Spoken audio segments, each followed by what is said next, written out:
All right. Welcome. Hello. That week's over. So tell me what happened. First, I want to make sure we're all set up okay here. How come So, it says subscriber only mode? Messages that appear are for people who subscribe to the channel. Oh, nice. That's not true though. no, that's always been not members, just subscribers.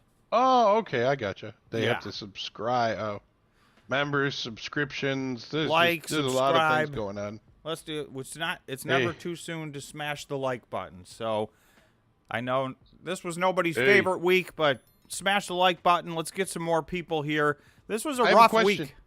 Is this the last week of February? I mean, there's a couple days in February next week, but this was the last full week of February. February is the short month, and it was a quick hello, Eric. Or, sorry, hello, Ed. Hello, Sour Melon Gaming, Gorilla, JJT, Eric. Good evening, everybody. Good afternoon, good evening, good morning, wherever anybody is. Dump started. I shorted from 111 Bitfarms. Oh, is that good? Well, so far, that's a good play. Like I wouldn't stay in it long, but thank you, sounds JJT. like a good play.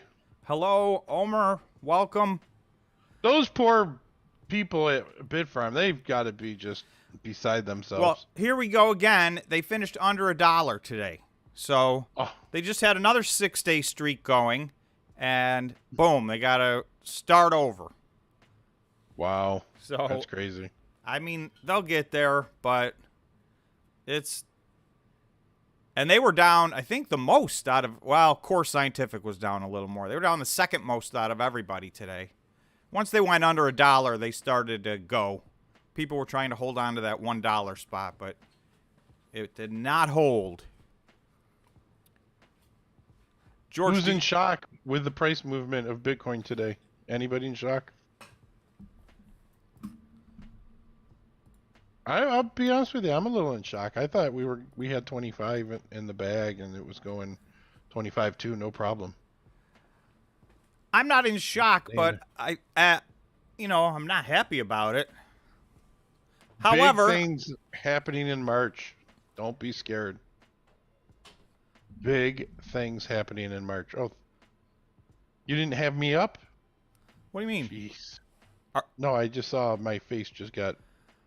Steven just gave me the green thumb. Yeah, whatever I did was wrong as usual. So Steven just came in and rearranged it all, and apparently now it works. So need a pullback. Tech support. I don't know if do you think we're going to pull back much more, Tom? I don't. Probably a lot of people are going to disagree with me, but I'm sticking to my call. So you'll see on the screen, I have my two lines that I said we need to hold these two lines in order to. I still feel like we're going to break through 25,000 and run to 29,000. It's not going to be in a straight line. It might take a few weeks. It might take 4 weeks, 6 weeks. I don't know. But the next move to me is up. Yeah. And these are the two lines I wanted to hold. And you can see the green line, as soon as we went under it, it immediately turned into some short-term resistance here. This is on the 15-minute time frame. So this is super zoomed in. And then we had a candle wick down, and we never did get to this purple line yet. But, the weekend has only just begun. But to me, I will, if we break through this purple line on a couple of 4-hour candles in a row, closing under here, then I'll probably feel like I was wrong. Who thinks this was because of Binance and what they did to Australia? Does anybody think that? Did you hear what happened? What did Binance do to Australia? I'm just going to see if anybody knows the news, see how up to date everybody is in this crypto market, in this crypto world. Hello, Steve. Hey, Space Oddity. Just to see. It's not fun just to say what's happening. Darren. It's good just to let everybody guess or give their opinion or see if they know. Well, somebody not cool. If there's no point in guessing. You either know it or you don't know it. I don't know. Darren said, "Gorgeous Friday." You must be talking about the weather, because definitely was not a good day for Bitcoin or the Bitcoin miners. But Dude, you guys remember, I'm still calling for less than 10K. I have not changed that yet. I've not, there is an option for it to get the 3K, 30, maybe 3,800, 35, but I'm still saying it's going to 10K. But I know that everybody's going to say because of the amount of Bitcoins that are on the shelf, that's not coming. Well, my whole point is, if those people flinch, then bam, they stopped option trading. That is correct. They stopped option trading in Australia. And they, even in the middle of an option trade where people were making money, they said, "Oh, sorry." oh, We'll really? let everybody. Yep. Sorry, my bad. That's not how it's supposed to work. That's not how it's supposed to happen. That's not how any of this is supposed to work. Yeah, and I think that's what's going on right now, by the way. I think that's why we're looking at, the drop. I mean, the CPE came out this morning, and instantaneously the market dropped, cryptocurrencies dropped, Bitcoin dropped, and then it just kept going. And what is the CPE? I forget every time, so...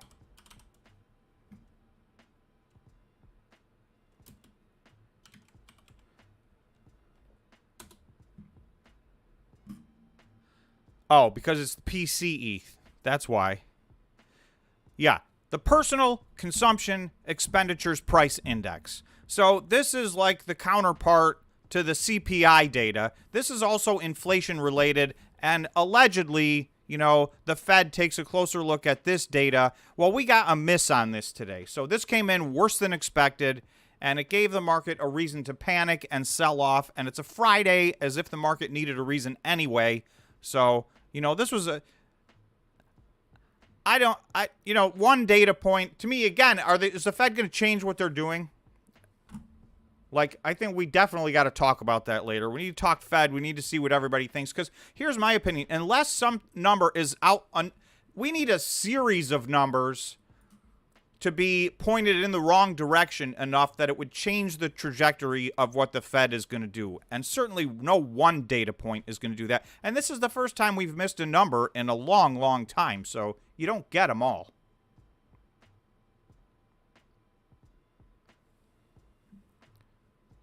Nobody wins them all. We're not getting them all, Tom. If you've just arrived, smash the like button, please, if you would. It helps the stream. Gets more people on the stream. Everybody needs to get on the stream and talk today. This was a rough week. This was a rough Friday.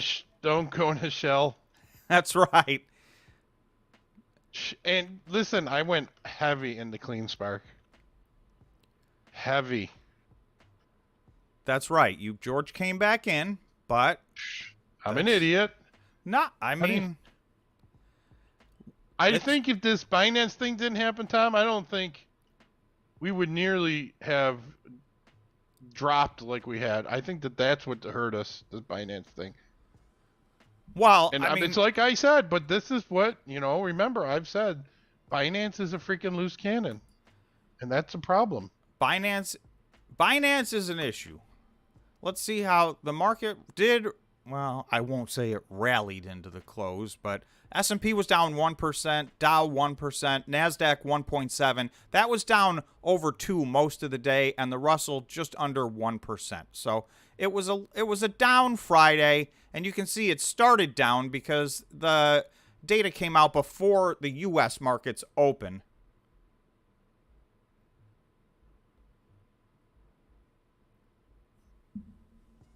I brought stuff every day this week.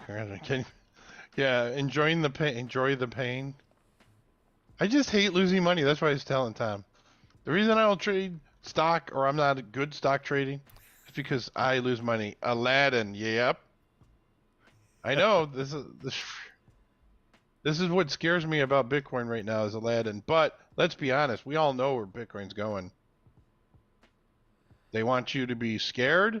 And they want you out of their market. That's right. Fear is their friend and our enemy. Hello, Martin. Yeah. Hello, Darren. Hello, Nash V. Hello, Brent. So, Tom, what do you think a good strategy is going into, like, we were basically at 25 with Bitcoin, and now we're at, what are we, 23, 23.8 or 20. We're at hanging around 20 23.2 right now. 23.2. I mean, is this the time that we look forward to pack our bags, or do you just pack a little? What do you do? I mean, I'm gonna say the same thing. I'm a broken record. For me, I and somebody earlier just said I bought. Who was it? Darren said I bought stocks every day this week.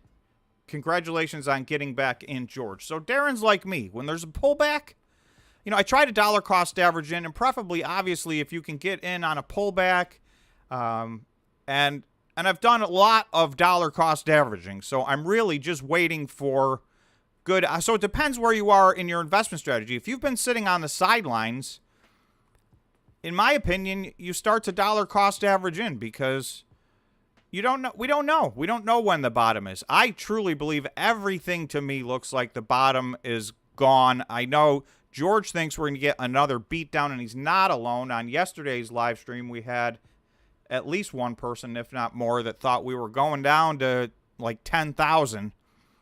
So, however, when we take a vote, this is 3 votes in a row that ended up almost identical.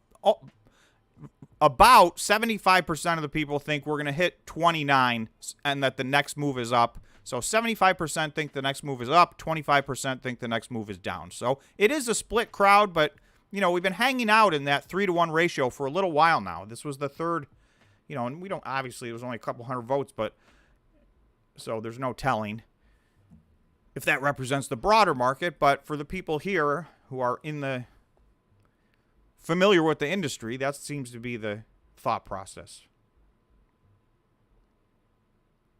I want it to go down. Who's going to go nuts if Bitcoin gets to 10 grand?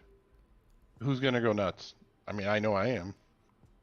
The question is, what do you do on the way down? How does it get to 10 grand? And what do you do all the way down? How many people panic sell on that journey down and lose all their money, you know, versus dollar cost averaging in or waiting for a bottom? So Here's those the are other pretty thing. much your options. You want to know why I knew Bitcoin was going to still get beat up? And this is going to be a funny one. Because the Bitcoin conference isn't until like the last or the second to last week in May. Why would that? I think it was in early April or late March. No one wants to be in freaking Miami at the end of May. It's freaking hot, okay? Yeah, that's so I true. was like, why in the world would the Bitcoin conference, which I'm thinking about volunteering. I can't do it. They want you to volunteer for 3 days. I'm like, dude, I can do 1 day. I wouldn't mind doing 1 day. You're a for-profit business. Tell me how that works, by the way. How do you have a for-profit business and then volunteer? And get volunteers? Yeah, I can't understand that. I mean, they're a magazine. They make money. They don't give free, advertisement. Well, you can have a for-profit business have a not-for-profit event, and that might be what they're doing. No, it's everything they do is for profit. $8,000 for a whale pass. $8,000. Isn't that insane? $8,000. Yeah, that's unreasonable. I mean, and I was gonna do it, but I can't. That's insane to me. The incremental benefit, if you look at the difference between that and a regular pass, you're not really getting that much more, and it's No. astronomically more expensive. Ed said I sold on Tuesday, so I'm actually hoping it goes down. Nash V is selling covered calls to keep sane, so that's always a good strategy. Space Oddity said, if it ever gets to 10K, I will just be on... It'll just be on a big wick, but it's unlikely. So he's saying, if that happens, it's just going to be a quick flash crash, and it will jump back up.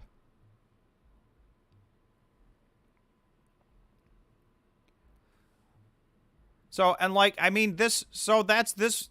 I'm zoomed way in here. This is 15 minutes. So to me, that's going in any further than that. This is already a close look. But you can see, even on the 15-minute time frame, this was a very big candle wick. The 15-minute candles were closing pretty much around $23,000. But we went down $500. I mean, what's happening? No, I'm just reading what old Jock said. Put on your big boy pants and ignore the scare tactics. Why is George buying stocks when he's a Fudmeister? That's a fair question. No, because I think here's the reason why I bought is because I cannot afford to miss the run. That's the reason I bought. I cannot afford to miss the. I don't know when it's coming. You know what I mean? But it's coming. It might happen in March. I'm seeing good activity for March is looking really strong, I think. But they fool us all the time. It's very hard to tell. And so, I mean, I've done my analysis. I haven't seen anything change this week that makes me say, I've changed my mind. I don't think we're going to 29,000. I think we're going to 29,000. Obviously, it is what it is, and we're all just I won't say guessing, but we're all just making our best, most educated guess that we can, and that's what it looks like to me. And so far, there were two things that I was saying that need to happen, and I think it's the same two things over the weekend. So now we're sitting here. The first line of support did not hold. I had two lines of support, and you can see at the moment, in the short term, this has turned into resistance, but I'm going to go on the 4-hour because really, so we've closed one 4-hour candle below this line of support. But that's not the one that I was saying we need to hold. This purple line at 22.4, I think if we go below this line, not on a candle wick like this, but if we close a couple of 4-hour candles in a row below this, then I would be worried that we're headed back down to, 21.5. And I see some people that are looking for us to get back to maybe 20,000. But what I'm worried about with that is just from a trend standpoint, I mean, we've been setting higher lows, higher lows, higher lows. If we get back down to 20,000, that is going to break a big trend that we're in right now. And to me, that would be a very bearish signal. Not to say we couldn't bounce off of that and have a run. I'm just saying that would end, we've got a nice streak of higher lows and higher highs going, and that would reverse that streak. So I would like to see us stay above this line at 21,478 and really hold this line. And again, when you look, and here's the one-day time frame, I mean, we may hold the green line on the one-day time frame. So that would be great. That would be ideal. Then I would feel very confident. But let's at least hold this purple line, in my opinion.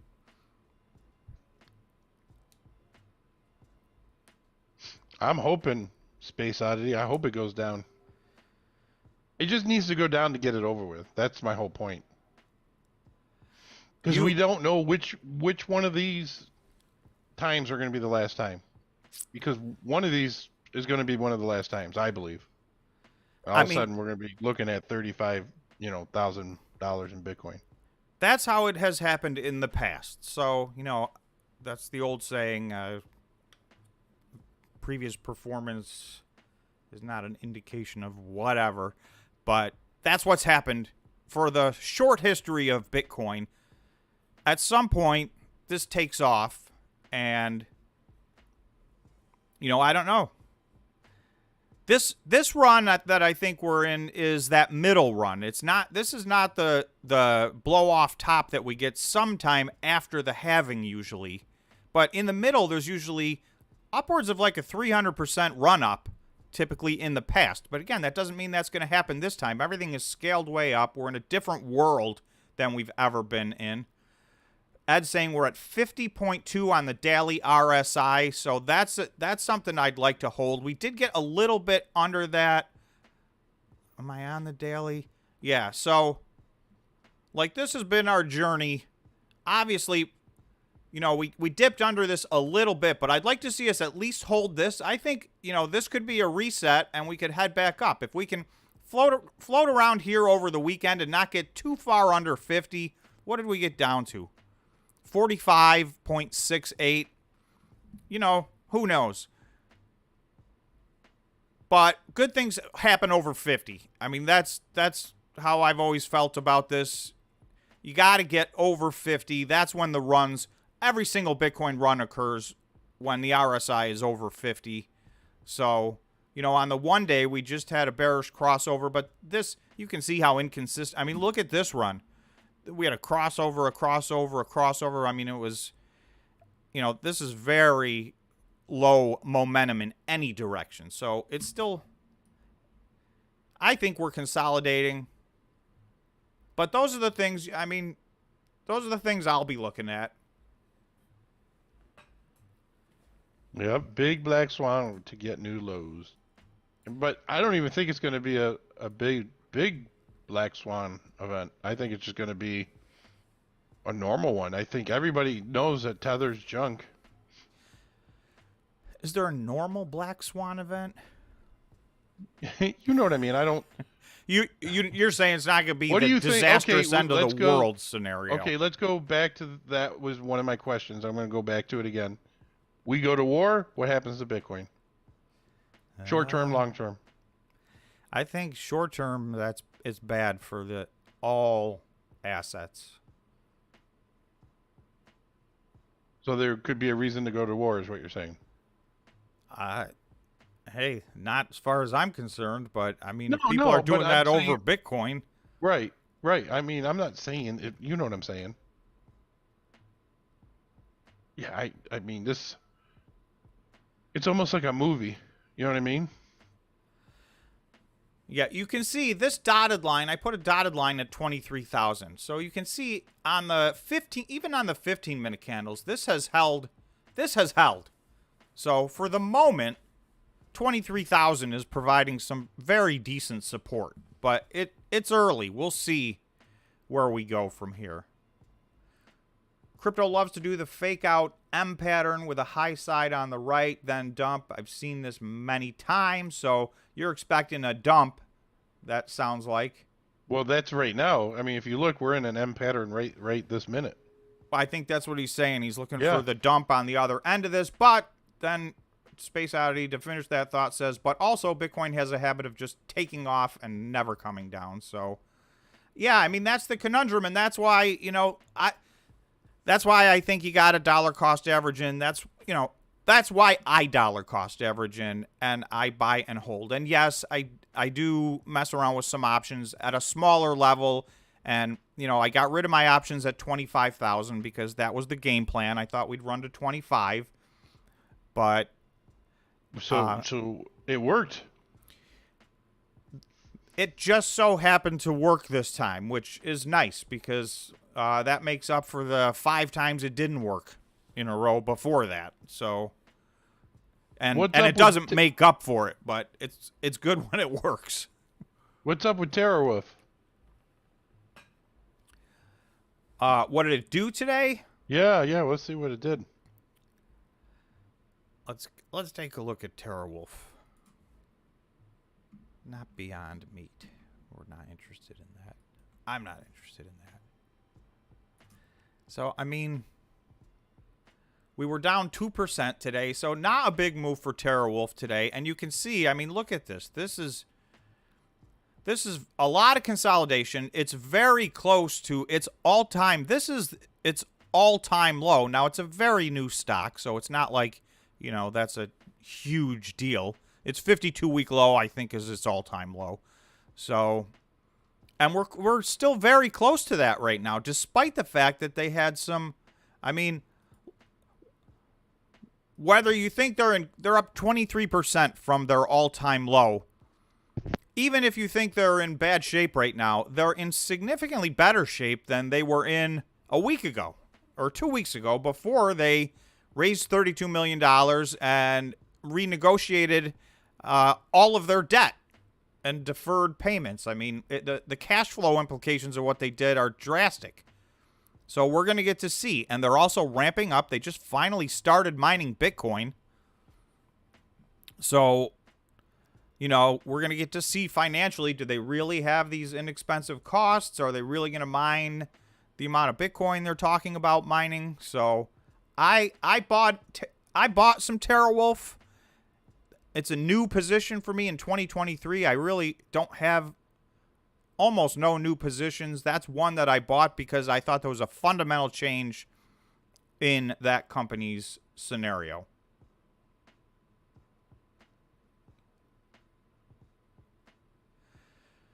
Do I think TerraWolf will hang under $1 for long? I mean, you can see it's like this is I think this is an oddball being down here. $1.14, it's hit so many times, and you know that was almost somewhere over around $1.05 was forever support, and you know now we're on the other side of it. So I'm not worried. You know, from the standpoint of, I know a lot of people get worried that this is going to linger and we're going to have to do reverse stock splits and that kind of stuff. And I don't think, I mean, in my opinion, I don't think things are going to last long enough for these companies to have to do reversed stock splits. Having said that, effectively, Hut 8 is doing a reverse stock split in order to facilitate their proposed merger, but that's a much more complicated transaction, so there's different reasons for that. They obviously, Hut 8 at $1.63 does not need to do a reverse stock split. So I'm not sure if any of these companies will end up having to do that. I mean, some of these are still very low, but we saw 3 or 4 companies go from, you know, 33 cents to $1.20, like in a couple weeks. So, you know, if Bitcoin gets healthy, these things move fast. That's what I would say. Old Jock said, by the time we got to 25K, stocks had already been well sold off. So they had already peaked. That's true. Yeah, those two did not perfectly coincide. And I'm still saying this is just a temporary pullback in my opinion, but obviously, you know, time will tell. And so that's usually the case. Usually when you're looking at those kind of correlations, even when you're looking at RSI, the peak of the RSI is not usually the peak of, you know, and that one goes the other way. Usually most of the run-up happens after that peak. So you got to know the correlations, and they're not always identical, and they're not one-to-one. But for me, I picked a strategy, and it worked out, even especially, and again, I dollar cost averaged into my options. I dollar cost averaged out of my options. So that worked out well for me this time. But I will tell you, there have been many times in 2022, you know, buying options was the wrong move. Selling options was the right move. And I did a lot of buying options in 2022, and most of them ended up worthless. So, but that is the much smaller part of what I do as an investor, and everybody's different. Some people, that's all they do. Some people day trade. I don't even, that's like not even at all in my wheelhouse. I have no concept. If you just got here or if you have not yet, could you please smash the like button? It helps out the live stream a lot, and I appreciate it. More people get on the live stream. We got 45 likes. We've had 4 live streams in a row where we got 100 likes. So that's the goal. That's my live stream goal, 100 likes. I know it was a rough week. Did everybody have a rough week? Darren said, I went wolf hunting this week, trapped a couple thousand critters. Steve said, I bought Wolf 2. When it runs, it should be good. So a bunch of people have bought. I'm not the only one buying Wolf, apparently.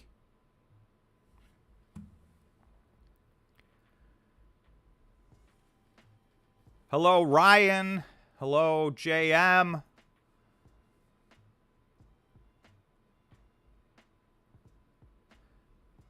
Ryan saying CleanSpark, $200 million market cap. Yeah, I mean, that's the thing. And I don't know how long this is going to take. Like, it's moving in the wrong direction. I'm going to go to the CleanSpark. It's like, so it actually even got a little below my little short-term support line here. So who knows where we're going. this did not run up like the other ones. We're up 58% from the bottom right now. So this is from the bottom, this is underperforming versus its peers. Now from the top, the opposite is true. It did not fall as far as the other ones, so it hasn't had as vicious of a comeback, but it is lagging behind in my opinion, and this to be a $200 million market cap is crazy time in my opinion. Right, they're at 6.6 exahash. They mined almost 700 Bitcoin last month, and they just bought another 20,000 machines. They anticipate being at 9.0 exahash in the next couple of months. So the other companies that are at 9.0 exahash are closer to $1 billion market cap. And and it's not apples to apples. All their balance sheets are different. So, there's reasons why they wouldn't all be the same. But I still think that leaves CleanSpark as an outlier lagging behind, in my opinion. So that is, for anybody who's new here, and most of you guys know, that's one of my high conviction plays is CleanSpark. So, I've dollar cost averaged into that. Over the last 3 months, that's the #1 stock that I've bought. So, and I've been trying to slow down with buying because, I think we're still on the upswing here.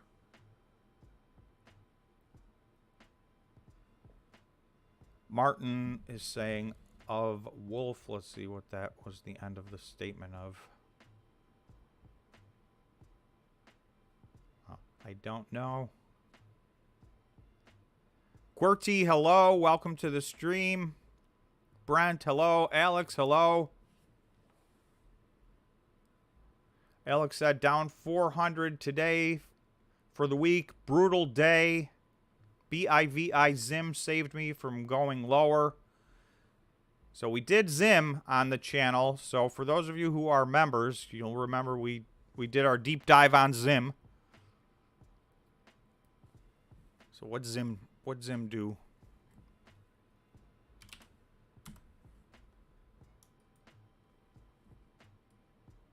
Ah, nice. Very nice. So Zim had a little run. So, and that's a lot. Alex gets in and out of stuff.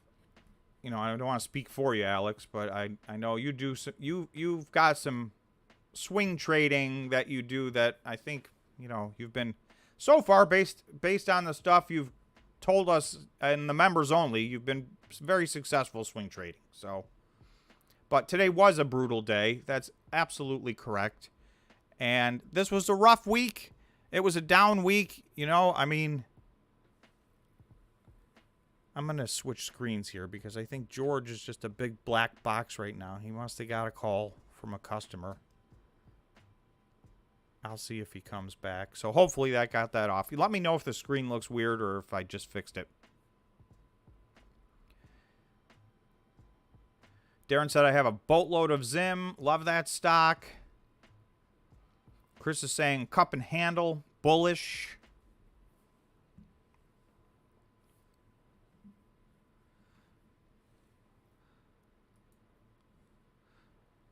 So you can see we've run up twice now. As soon as we went under this line, we ran right back up to it and got stopped. We ran up to it again. This was over an hour ago. Candle wicked above it, but turned right back around, and now a bunch of 15-minute candles in a row. Red, red, red. I'm hoping this was our little short-term bottom right here. And, if we bounce around here a little while, if we can end up, and I'm going to go to the 4-hour because that's what I'm... two goals. One, it would be great if we could get back above the green line, which is at around 23,250-ish. But if not, I think it's important if we're going to continue this run. In my opinion, it's important we stay above 22.4. Otherwise, this might be a bigger reset than I was expecting. Let's see. Is today... Carmack the artist. Is today just an overreaction? The PCE data reported January's inflation, if I'm not mistaken, and we already got beat down for January's inflation when the CPI report came out. Am I missing something? No, I think that's exactly right. I think whenever a number misses, the market has an excuse to react, knee-jerk react to the downside. It never fails. So, but I do think that data point, in my opinion, has no big picture ramifications. It didn't tell us anything we didn't already know. It doesn't change the narrative of what the Fed has to do from now until the rest of the year. And I think if we look, it didn't change. Here, let's take a look.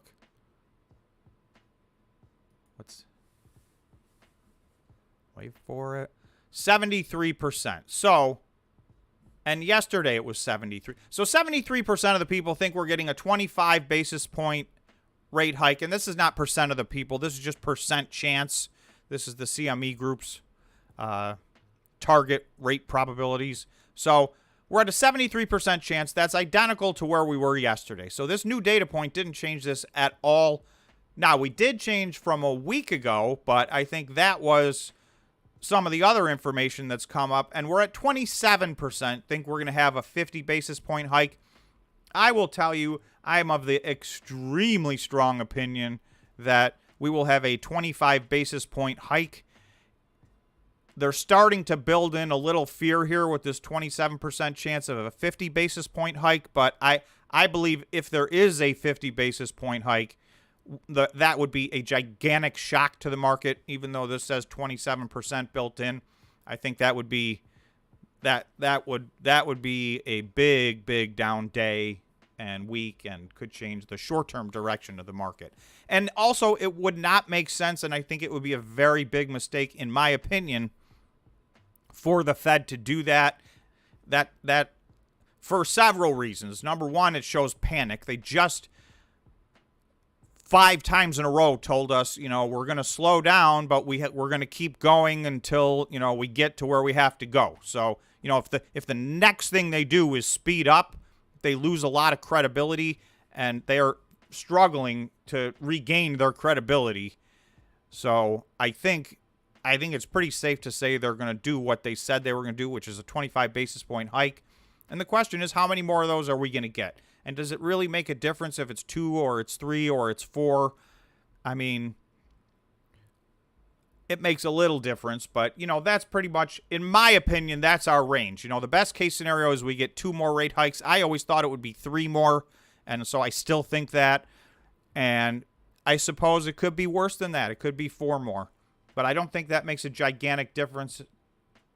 And I don't think they can go much higher than that. Yes, obviously they could potentially go higher than that, but I think they're starting to reach their limit at that point.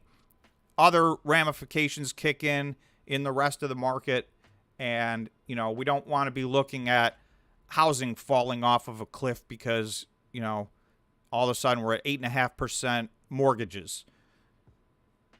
So there are limits to what they would do, in my opinion. Old Jack said 73% chance George is off to place a short. Yeah, maybe he changed his mind midstream. That could very well be.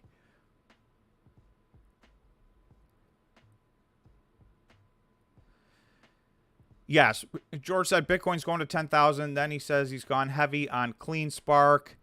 I know he has these short-term opinions, and sometimes he tries to time the market. So I don't do that. I'm more of a dollar cost average in person. I think everybody starts their investing life by trying to time the market, and then eventually the worst thing that can happen is you get it right a few times, because it's not because you knew what you were doing. It's just because you got lucky. And then, to me, that's very similar to gambling. So I try and take a longer term approach to all of this. Eric said, I think 50 because it doesn't go in the right direction. 50 basis points. Alex is saying perhaps the market price hikes through June today. Yeah, I mean, I guess. And it's not like today was a nightmare. This was not a good week. This was not a good... It was worse. This was a worse day for Bitcoin than it was for the market. And let me zoom out a little.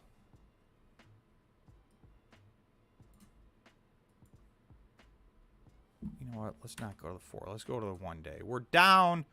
So from the 1 day, you can see in the last... This is the 4th red candle in a row. And we're down just under 9%. So we did candle wick down to almost 11% down. So, you know, somewhere in that 11 or 12% is this purple line that I'm hoping will be support. But I guess time will tell. And again, that would continue our series of, you know, higher lows if that ends up being support.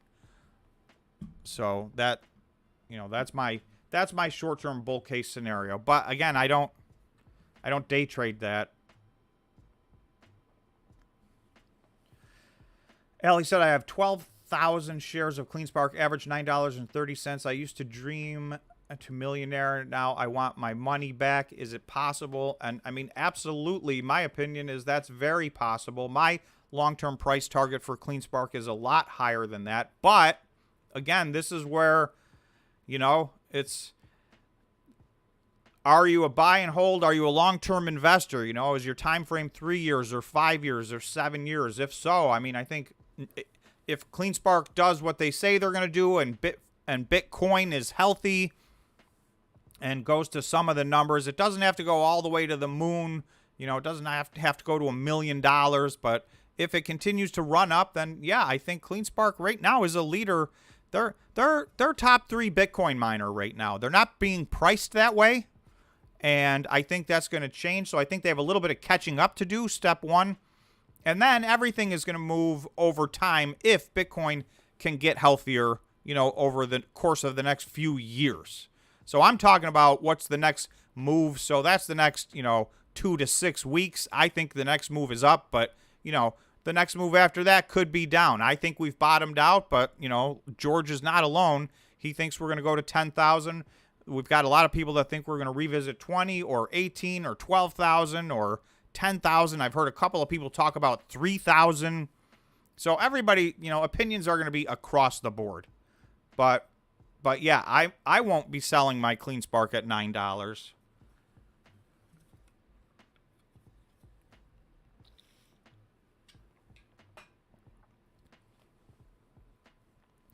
Let's see. Steve, I bought Hut 8 time all the way down and turned green a month ago and sold them all in the money. So that's the perfect example of, you know, dollar cost averaging in, and then we had a vicious run up. I mean, the Bitcoin miners, let me go. I think I got that chart pulled up. That's not what I'll look at. This is market cap.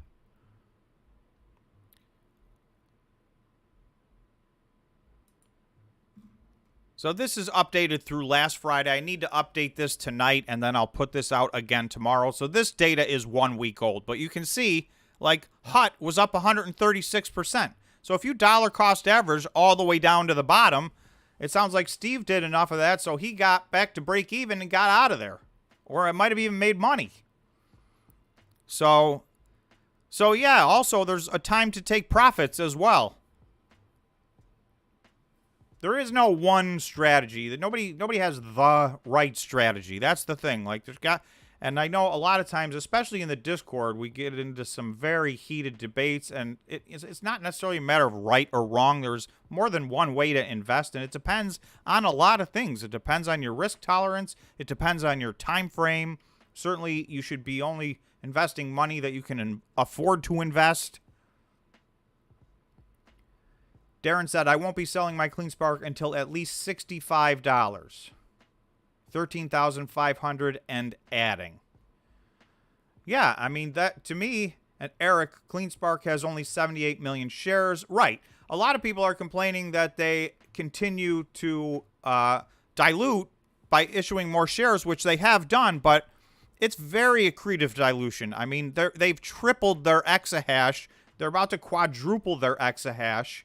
And still, even after all that, they still have pretty much the lowest share count out of all the major Bitcoin miners.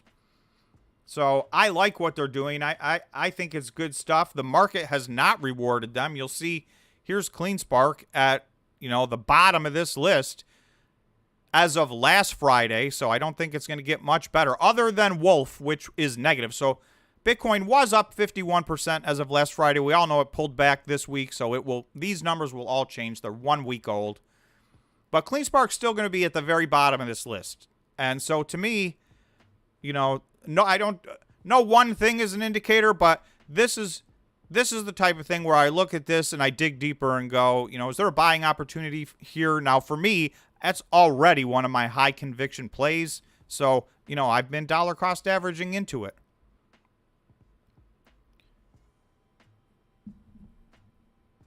Darren's CleanSpark average is $2.22. Yeah, I mean, that's fantastic.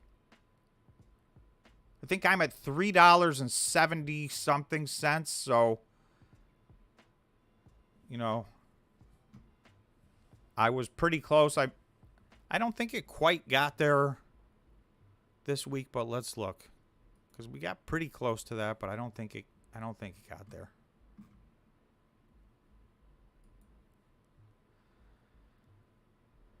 Well, several weeks ago, we did get as high as 384. Then it got back up to 368. And now we're at 275. I mean, so I think that's oversold, underbought, whatever you want to call it.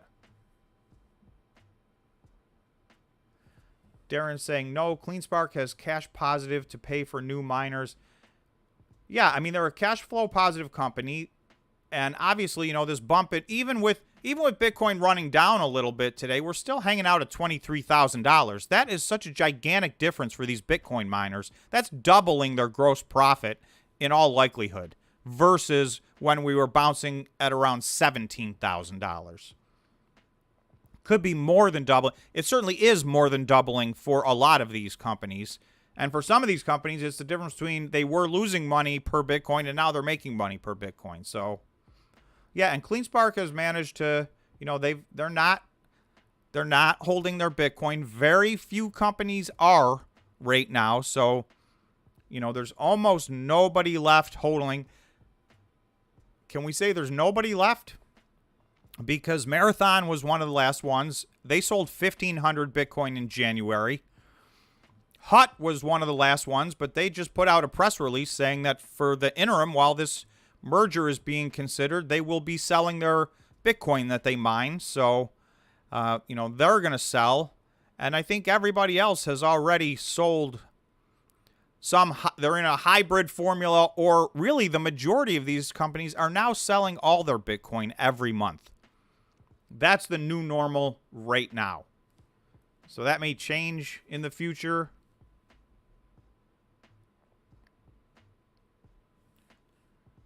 Reese said Mara's on track this month to mine over 700 Bitcoin.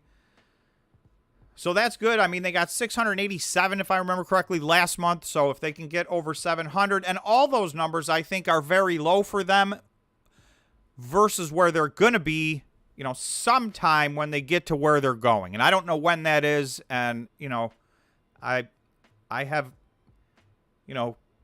I've had you can watch my videos on Marathon. When they do their thing, I say so, and when they don't, I say so. So, they missed their target an awful lot of times in a row. But it does look like they are going to be scaling up a lot bigger than they are right now. So I think these numbers, even 700 is going to be small potatoes compared to what they're doing by the end of the year, in my opinion. And I think the three companies that have set themselves up, obviously, well, I guess you're going to say four companies. Core Scientific, which is in Chapter 11, so we don't know. As shareholders, you still don't know. They could be doing great. It may be of no benefit to you. So we'll see. That's always the gamble in Chapter 11. But so obviously they're going to mine the most Bitcoin this year. But I think between, Riot is already on track to get to 13.5, I think was their goal. So they seem to be doing that. Marathon's looking to get to 23.3. And, they're stuck, I think, at 7.3 right now. But they have a lot more machines that they own than that. And they have a lot more machines set up ready to be energized. They just don't have the power for them yet. So at some point, they will start making big jumps when they can get power to those machines. That already happened to them. If you remember, I mean, they did get as low as, they're going to mine over 700. About 5 months ago, they got down to like 72 in a month. So you can see they've started their ramping up. It's taking longer than expected, but Old Jock said, all miners are oversold and patience underrated. Yeah, I would agree with that. I mean, for the most part, I'm not going to say to a miner, every single miner is going to succeed, but I think, you know, if the good miners are very oversold, in my opinion, right now. And this is a game of patience. Welcome back to George. Hopefully everybody should be able to see. You took my black box off. I took the black box off, and now you should be back. So everybody, let me know if you can see George in the comments section. Otherwise, I pressed the wrong button again. Oh, George is telling me that we can, so. All right, we're at 64 likes. Anybody who hasn't, if you could please smash the like button. You can always smash the like button later, but during the stream while it's active, it helps get people to the live stream. Why would you do that? I have never gone back and unsmashed the like button. Some people don't like it in there because then you go to liked videos, and now all of a sudden you got a million videos in your liked videos. There's a Tom. There's a like videos. I have never been there. Listen, that never once. I think probably most people, that's not a place they visit a lot. So, if ever. But I'm just saying, for those of you who want to, it still helps if you just do it while the stream is going. It's a big help. So, that's all I'm saying. Darren saying, CleanSpark's mining 21 coins every single day. Mr. Regular. Yeah, I mean, CleanSpark has been clockwork. And their stock just gets punished. So this goes back to what Old Jock just said. Patience is underrated, right? Because the people that stick with that, I believe, are going to get, and it'll probably come all at once like it tends to do in this industry. There'll be, eventually it's going to get its jump. And, Did you see that? Daily revenue for CleanSpark is a half a mil a day. Nice. What could we get for that? The only thing that always scares me about all these are any open shelf offerings. I mean, there's a lot of shelf offerings in this industry. Almost everybody has one. And there's going to be more stock issued. What you can only hope is that, you don't want them to do it. For instance, even Bitfarms right now, I would like to think management is keeping their new stock using their at the market to a bare minimum at 94 cents or at $1. And I understand that's triple what they were a few months ago, but it's still way too low. So hopefully they're being very cautious with that. And most of the miners right now are at a number that's very low. So, if they need the money and if it's getting them machines, it's adding exahash, it's, providing power, then, some of that is okay, but you don't want to see them go wild. But, I mean, this is why I always say it's like, this is why you're investing in a publicly traded company. So how do you think your shares of stock got there? That's how all the public shares got there. So Eric said Germany's second largest bank to offer crypto custody service to institutionals. So that sounds good. I'm just in awe. You're in awe of I'm in awe right now. Of the day's events, the week's events, the market events. Sorry, it's more that I just got railroaded. I had to listen to it. I had a feeling when you went dark that's usually. Yeah, I was just getting railroaded, and it's like, But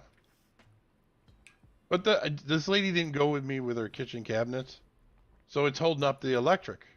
So she's like, "Oh, well, can't you come and do the other work?" I'm like, "What? Do you want to pay an extra $1,500?" No. Okay. Well, then we got to wait for the guys to finish their kitchen. That kitchen was supposed to go in November 5th. Okay, guys? And here it is, what, 3-4 months later? That was a big mistake. People Yeah, have to learn that mistake and on I their told own. her I hate that when people use multiple people to do this, you know what I mean, the same job, and it's like, oh, it's so aggravating.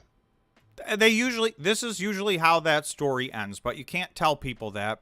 But No, I'll no. tell you all that, having been in home building for a long time, and George is still in it right now.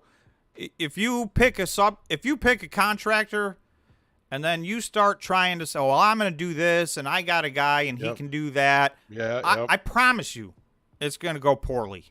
it always does. That's just how it goes. And And it's trust not. me, don't get me wrong. I had my share of mistakes. I'm not complaining about the other guy. You know, trust me, I definitely screwed the pooch on this one. But it's just when you have so much work, it's so hard to spin that many plates.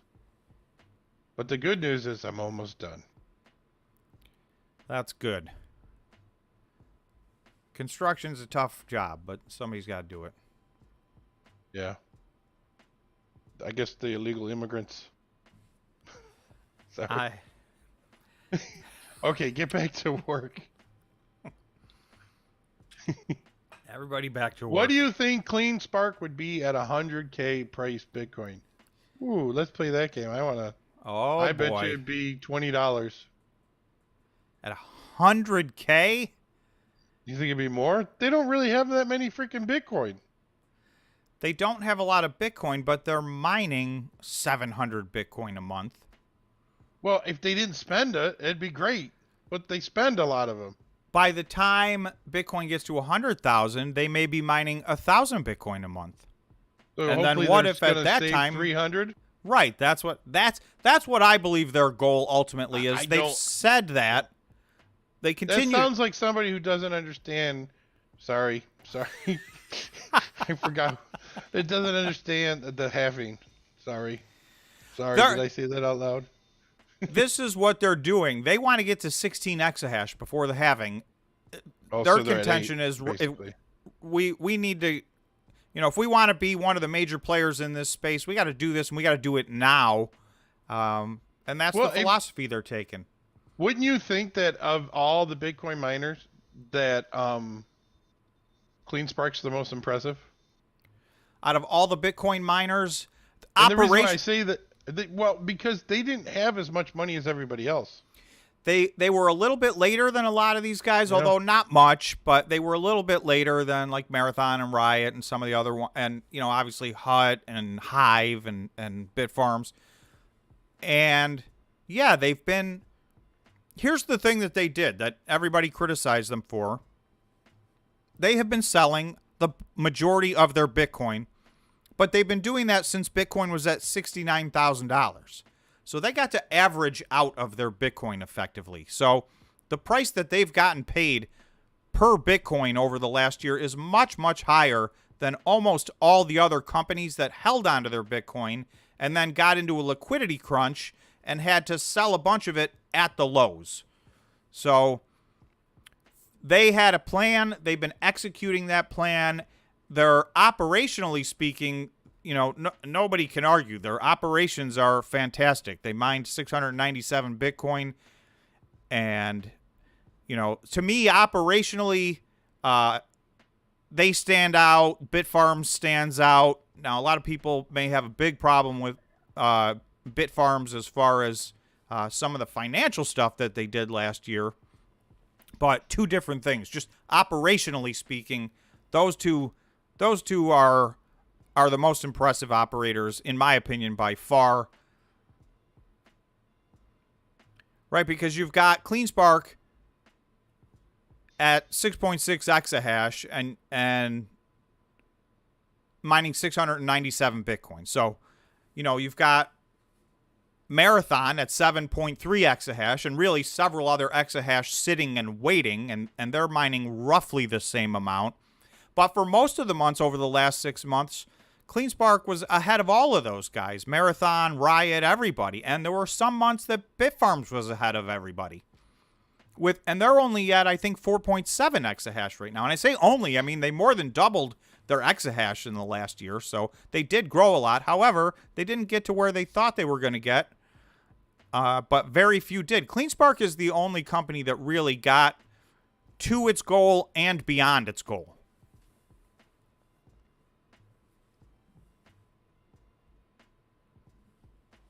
That's very interesting.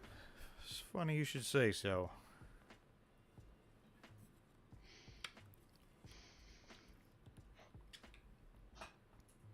So, Yeah, isn't that true, Alex? Sorry, Alex, I just answer the questions. Bitfarm I don't paid read back. them, Tom. Alex said Bitfarm paid back their $43 million debt from buying Bitcoin, and still they are being punished. Yeah, I mean, that's exactly right. And that was a tough lesson. And it was a huge setback for them. But they did navigate their way through that. They've gotten rid of all that debt. And their balance sheet looks healthy again. Their liquidity looks good. And like I said, operationally, I mean, they crush it every month. So I like them, but there's no doubt a lot of people are looking at what they did last year or scratching their head going, if only they had not done that. And what they did was effectively they took out a line of credit and bought a bunch of Bitcoin at a high price, ultimately had to sell it at a low price, and it was just a bad transaction. So they guessed wrong. I mean, to their credit, everybody, the vast majority of the world was, Plan B was talking about Bitcoin $150,000, and, everybody everywhere was, Bitcoin to the moon, and, I guess they FOMO'd in. So maybe from a risk management standpoint, you would have wished they wouldn't have done that, but it was a risk they could afford to take, but it was a very painful risk. It cost them a bunch, but they survived it, and they're on the other side of it now, for sure. For sure. For sure, in my opinion. Not financial advice. So, Tom, if you had an extra couple hundred, let's just say $100,000. Let's just say I found a bag of money. Right. Where would you go? Right now? Right. Only Bitcoin miners, would you just allocate it between like 3 or 4? Or would you I mean, if I were just one?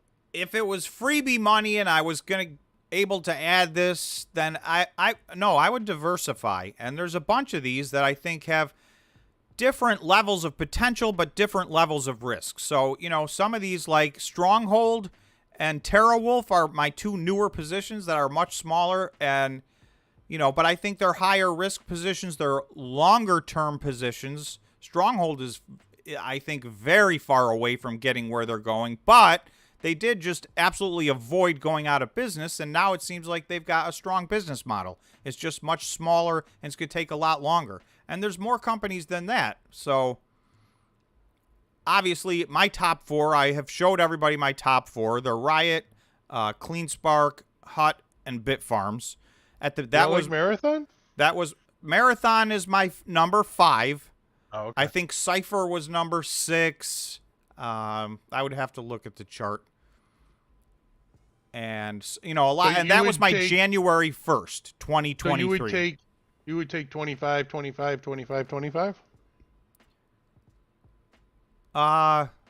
Asking for a friend. I would also jump. I'm not even in Marathon right now, so I will tell you, I would probably jump into Marathon. Marathon's gotten fairly beaten up, and I do think they're going to get where they're going. It has taken much, much, much longer than expected, but I mean, their market cap is way down. If you go to look at Marathon, I mean, it's a lot higher here. Here's CleanSpark at $214 million. I mean, to me, that's crazy. But Marathon, which was once a $7.5 billion company, is now a $779 million company. So they're still down very close to 90% from their highs from a market cap standpoint. So I think they have a massive, massive amount of room to the upside, and I think the market is going to wait, particularly with Marathon. It's going to be a show-me situation. The market's going to want them to prove that they're going to do what they said they were going to do because they have missed so many targets. But if they do get there, then this has a lot of upside potential to it, and this is one I'm not in at all, and I've switched back and forth. I used to be in Marathon and not Riot. I got out of Marathon and went into Riot, over a year ago. And that's where I still sit right now. But I think this has big potential. What was the news that came out about HUT? HUT is down big in aftermarket 9% because of news. It has to be in Canada because I don't think it's traded here after hours. Let's see. Yeah, because they're now listed on the NASDAQ as well. They're on 2 exchanges. Oh, they are? So let's see what they're doing. Tom, go check Marathon's most recent tweets.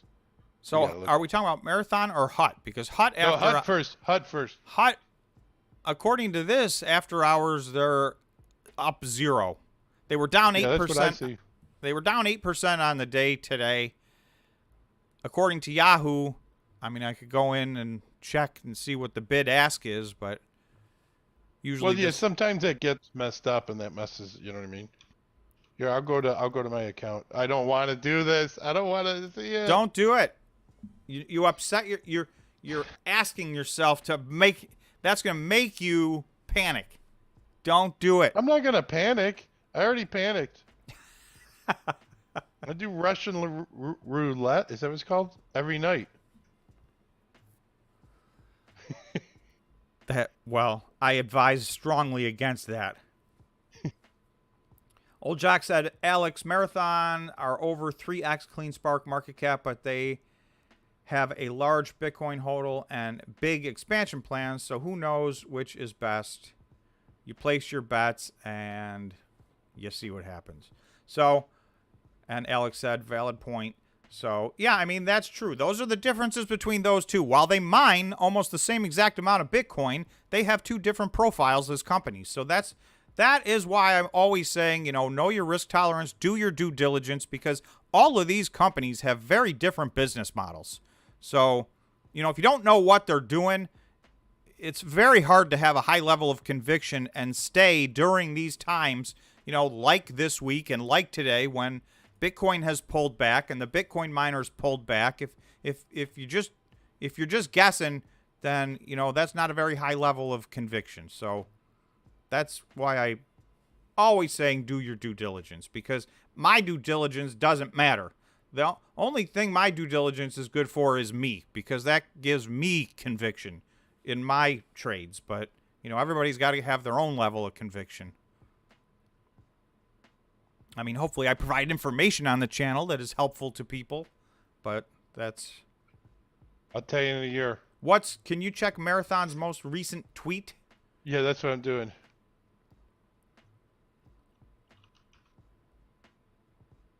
It's Marathon Mining Technologies, I guess? Marathon Digital Holdings, no? Okay.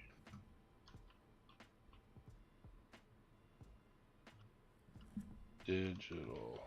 Darren said George is spreading FUD. I'm not spreading. I'm like Switzerland.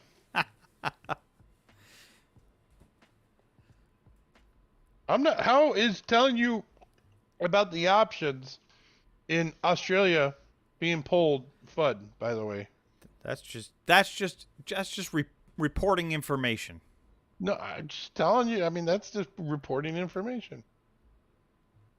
Alex is saying, after today, I lost some conviction. Yeah. Today was not a good day, but I had a thought process coming into this week. We haven't broken outside of where I was hoping we would stay. So, we're testing the lines I thought we would test. If we fail those tests, then I will lose some short-term conviction. but there's also a difference between short-term conviction and long-term conviction, right? You may end up realizing, hey, you know, your theory was wrong. It's going to go down a little bit before it goes up. But I am still long-term bullish on Bitcoin and the Bitcoin miners that I've invested in, regardless of what happens necessarily today. Unless something happens where the story changes. And I'll tell you a great example of that. I think everybody is waiting to dig deeper into the Hut merger because that is a massive change in circumstances. So is it for the better? Is it for the worse? Is it the same? That's a good time to reevaluate your investment and make sure, you know, you're still on board. And that could go either way. You might decide, wow, that things just got a lot better. I want to buy more, or, you know, the opposite. I think it'll be good sometime. Just don't know when. Did you find the marathon tweet? You want me to find that? No, I didn't. It doesn't really say anything. Just go. What's their most recent tweet? Did you find their Twitter account? Yeah, I hate found that it. we have to say the word Twitter and tweet. That's Take a look at Bitcoin mining facility in Jamestown, New Hampshire, powered by APLD Digital. 3 hours ago. That's their most recent tweet. Aha, I don't know. 7 hours before that, Bitcoin mining is getting stronger, faster, and more efficient every day. That's true. That's true. And then there's another one. The machines This keep was getting better and yesterday. better.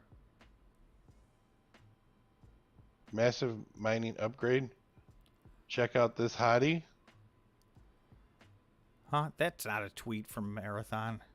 No, but it's a picture of a hot chick, and it says, you know, I mean, come on. What are they selling there, huh? It's from Swan. Oh, it's that girl from Swan.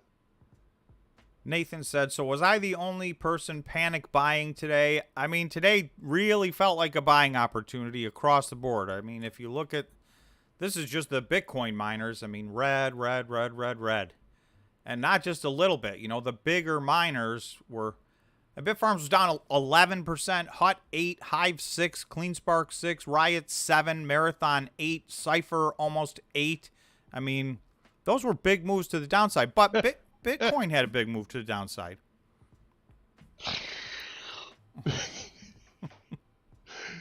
Oh my God, I'm sorry.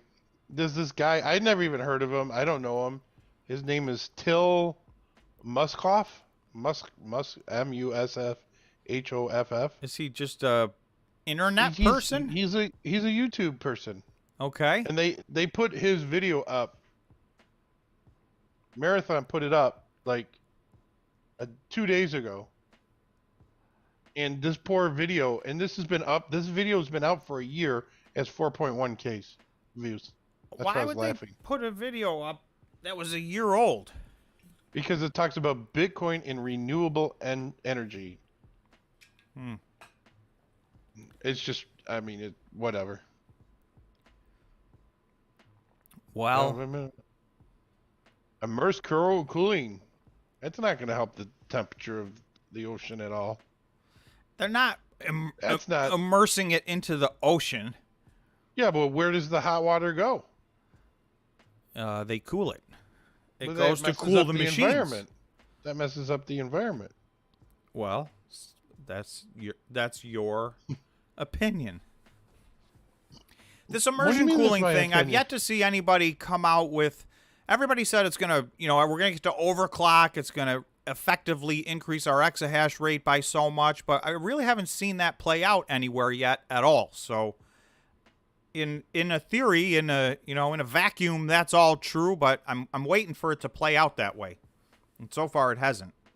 And that doesn't mean it's not going to. I'm just saying so far I haven't seen anybody give me any data or present any data or even represent that they're reaping the benefits. Also, it's supposed to be much, much, much less wear and tear on the machine. So that's not something you're going to see in your production numbers. But, you know, if it allows a machine to run an extra year or 2 years and, you know, not have to go through maintenance, these are all parts of the way that the Bitcoin mining is getting more efficient. I'm looking at a presentation that there's Fred. He's pointing to the Big. I mean, I don't know what this is worth looking at, guys. This is pretty funny. What I'm going to tell you. It's about the Bitcoin and the energy sustainable electric mix that they have, right? But the picture behind it is a picture of a naked woman, like, an artist naked woman. So, Oh, a painting. Marathon has porn on their website. That is not. That's FUD. Just so you know, they do. They That's do. FUD. They do. They do. It's not FUD. It's the truth. Alex is saying not dollar cost averaging yet. Watching this Bitcoin bottom out first. So Alex is not ready. He thinks we're not done with the pain. And Sourmelon Gaming said today was the first time I added miner shares in the year 2023. Added to Bitfarms and started a TerraWolf position. All right. See, even he knows. Those are two of my. He doesn't want to miss it. You can't. You don't.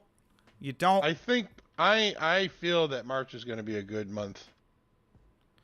Just have that feeling. We're at 83 likes. Don't forget to smash the like button if you haven't. We're shooting for 100. We've been getting to 100 likes on our live stream, and it's made a big, big difference. So thank you to everybody who has already smashed the like button and who is about to smash the like button. I don't know why it's smashing. You're about to press the like button. Smash it. Take your frustrations out on big. I don't know why that's the nomenclature now. Well, that's your burger too. Smash burgers. Smash burgers. Those are big now. It's all smash burgers. How about just cook the damn burger? I don't really get the smash burger thing, but that's just me.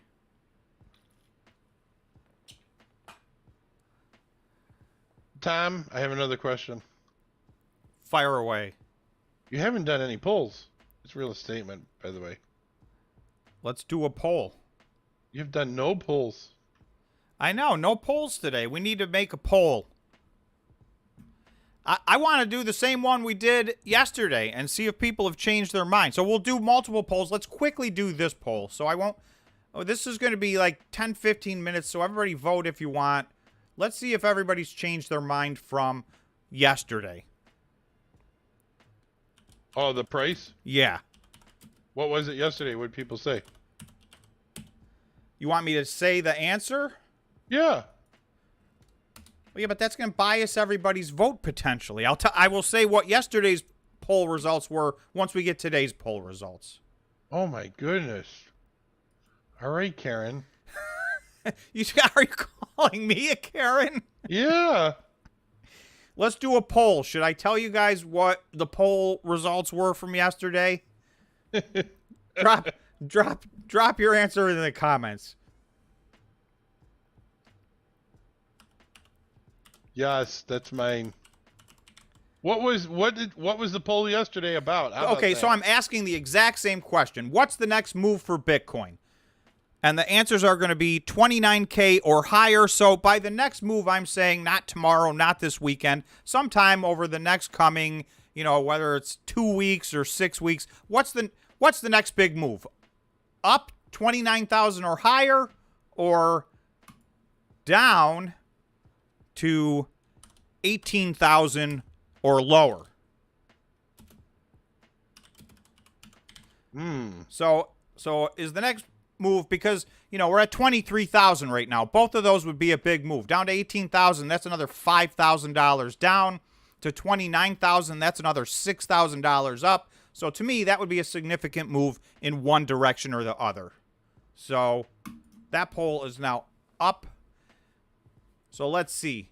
Let's see how the results. So we'll put the poll up, and then when this poll's done, I'll tell you what yesterday's results were, and we'll see if today changed people's minds at all, or if we're still in the same range.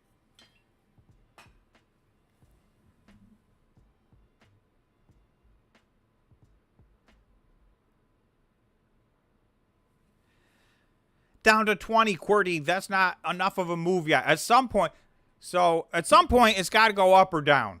And I understand that it could bounce around in the middle for a long time. So, yes, that is true. But I'm looking to say, you know, sooner or later it's going to make a move one way or the other. Which way do you think it's going to move first? If I put in between, I think everybody was going to pick that. So we all got to make a call. I did a video and I made a call. I think we're going to 29. So I think we're going to 29, and then we'll reassess if and when we get there. We'll see what happens. So maybe I'm getting greedy because my price target was 25, and then I said I would reassess at 25,000 and see what everything looked like. So we got there, and now I feel like 29. But so far, we're $2,000 in the wrong direction. So far, that's not playing out. But it's early. It's early. If I go to the 1 day, you'll see we're still very clearly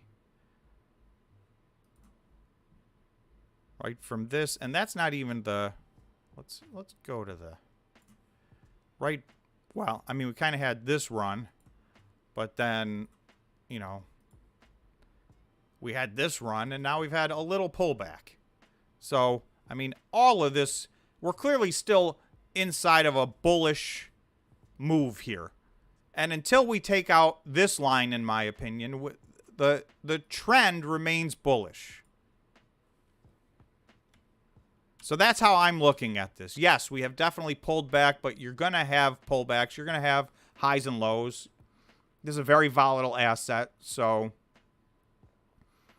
But I think we're still within. We have not gone outside of the bullish trend that we're in for now. And that doesn't mean I think that we've moved to a bull market. So I don't want everybody to think that that's what I'm saying. Who let the dogs out? Me.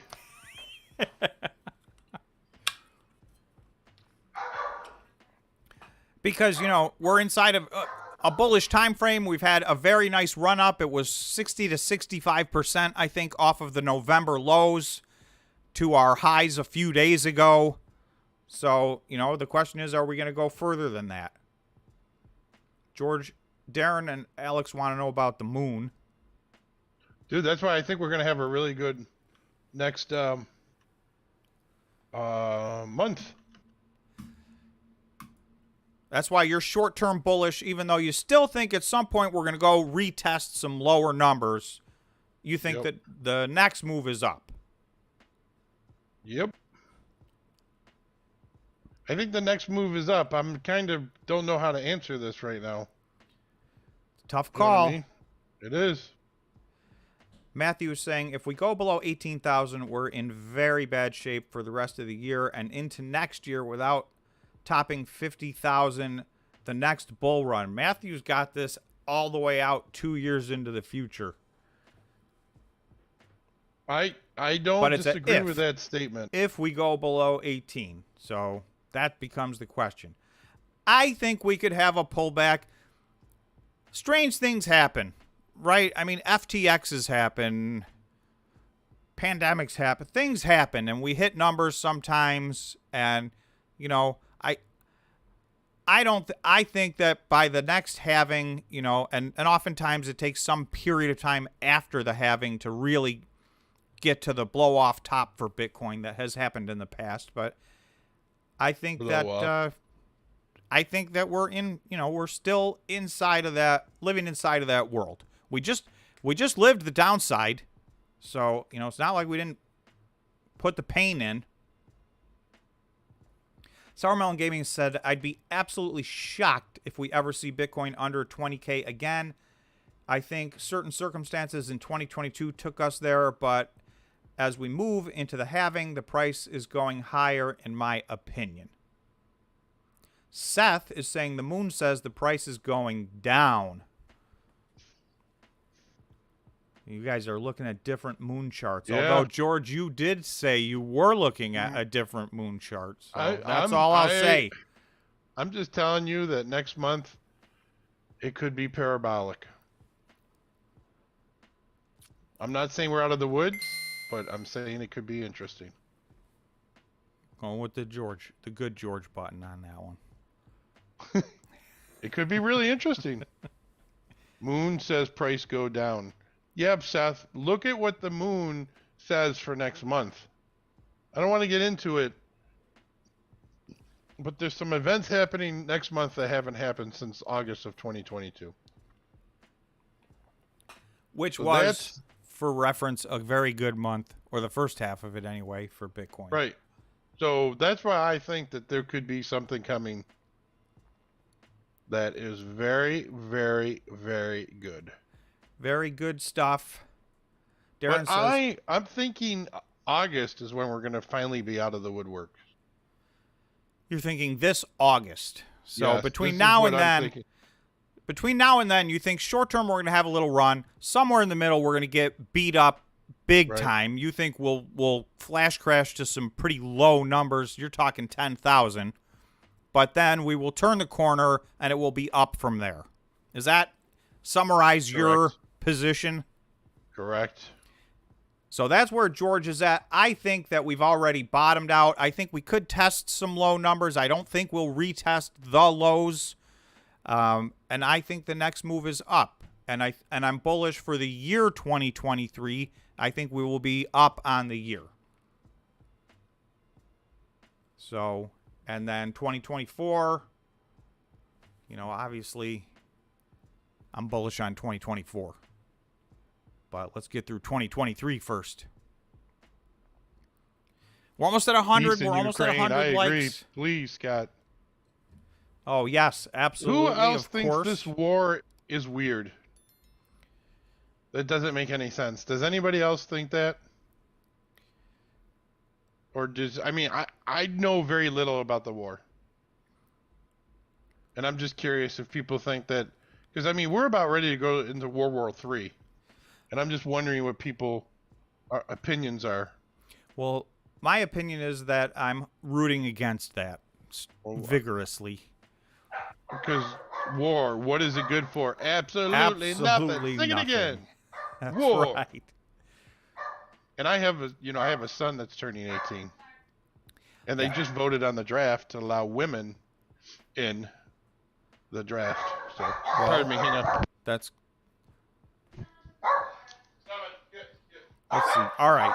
Alex, I'm bullish for 2025. So are you bullish for 2025 and not until?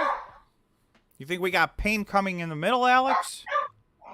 Darren said S&P history since 1975 says March is way better than February and April is super better than March. So history also says that stay positive until the end of July.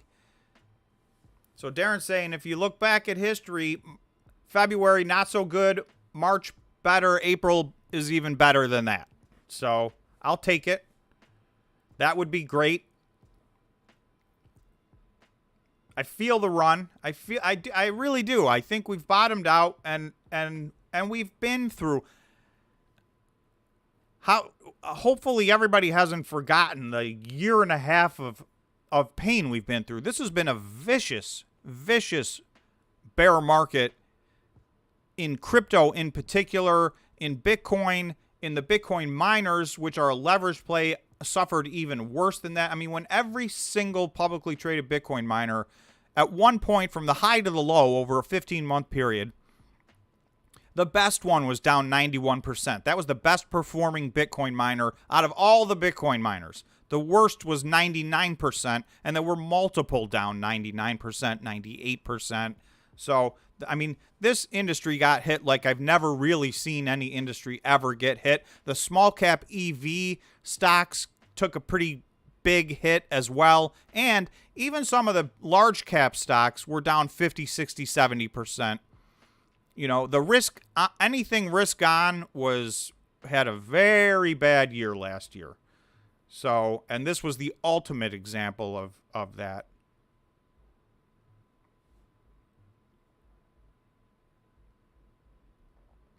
Nathan said, defense contractors, my father-in-law is quite pleased as he works for one of them. Phonebook Song says, Georgia's dogs are war hawks. They got pissed when you guys were anti-war. Hey, that's the nature of dogs. No, we definitely, for so many reasons, we don't need this war to grow. We need it to end. Quarty is saying the third year of a president's term is also good for the stock market. So we got a lot of history on our side. And this is nerve-wracking. I got to tell you, for everybody who's here on this stream and who's still invested in the Bitcoin miners and or Bitcoin, you have nerves of steel, because this is as tough as it gets in the stock market. Right? I've never experienced volatility to this level. And there've been some massive volatile times, and the Great Recession. Overall, the market overall was much worse than this downturn was, but specifically in these types of stocks, in the risk on stocks, like I've never seen the money dry up to absolute zero. The other thing is, the Fed's had a certain policy for a long period of time. So this is a big switch by the Fed, and the market has absolutely paid the price. I mean, there's no doubt. What's the most anticipated thing every month is the CPI data and then the Fed meeting. That has dominated the movement of the market for more than a year now. So I think that I feel pretty comfortable that I know what they're going to do for the rest of the year. If I'm wrong, then the market probably is going to tank. But I don't think it makes no sense. 50 basis points would be a real shocker to me. That's my opinion. That would make no sense. They would be defying what they themselves said. And Jerome Powell that's not his way. Does anybody left want to vote, or I'm going to call the vote? Oh, hang on. I didn't vote. Hang on. Oh, I did vote. You did vote? Trying to vote early, vote often. We'll give it one more minute. Did anybody say anything about the war? Russia will pull out. Guess what? Underwatch. Joe Rogan, war. S&P history since.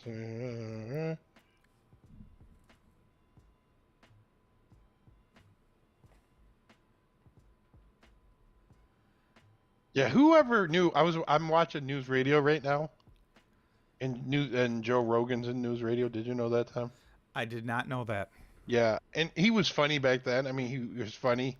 And it's funny to look what his career ended up being. It's just crazy.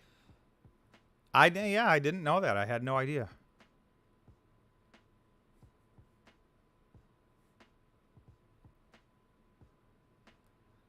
Voluntary for the next 18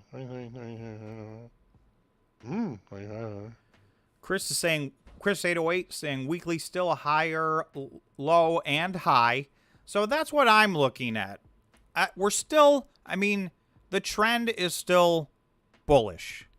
Now, by the end of this weekend, that might not be true, right? If we take out some of these lines, if we end up in the, at 20,000 by the end of this weekend, or 21,000, then you could start to argue the trend has ended. And we have a reversal, and that's why I'm talking about my lines of support here. I want to stay out of this area because there is a chance that, with the way everything trades now, and with so many electronic trades, if we do go past a certain point, it almost starts to be a given that you're going to the next point. I agree, Iran. That's where I brought up Briggs or Brick or whatever it's called. We're in extreme danger. That was my whole point when I bring it up last week or 2 weeks ago or something like that. I said, does anybody know what? Alex, would you say we're in grave danger? We're in grave danger. Well, I won't tell you this one. Who knows what movie that's from? That was a quote from a movie. I'll tell you something that's stupid, okay? But it's just, I'll just tell you this. When my son was born, God told me we'd be in war when he turned 18. So Well, he didn't come out. It wasn't a voice. It wasn't like this. Hello, everyone. Hello, George. I'm watching you.